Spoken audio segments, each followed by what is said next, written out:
FC na niga kiribu na mega ye usuru yuko kosorigwa niwe yamukonyire koraba kosoria baye vasoira se team ya Gusii FC eyo gendete kwero bari gusibeki bano kie ligi ya National Super League ritkoria Jumatatu yanga kibaranyare kwa bakukosoria mone team ya Kisumu All Stars. Mimi ni coach wa Gusii FC.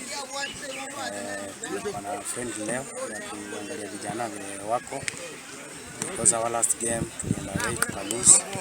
Tunataka at least friendly yenye tunaweza chigech na tujue how tunaweza approach hiyo game next.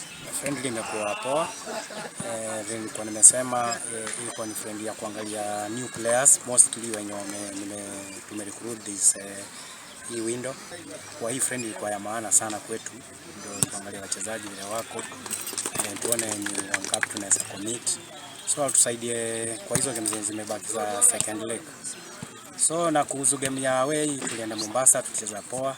Game ilikuwa poa, lakini naweza sema officiating pia ndio haikuwa poa, si ati ni game timu yetu ilikuwa chini, ilikuwa juu. Officiating ndio ilitumiza kwa hiyo game ya away ya Kisii Stars.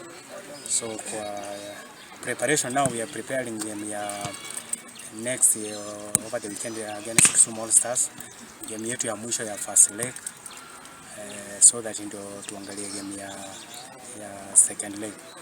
So kulingana na vile tumecheza leo, preparation imekuwa poa.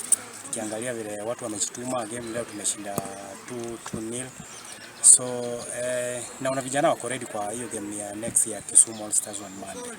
We like first leg hatujakuwa na run poa, but tumekuja tuka recruit of which side kuna team poa.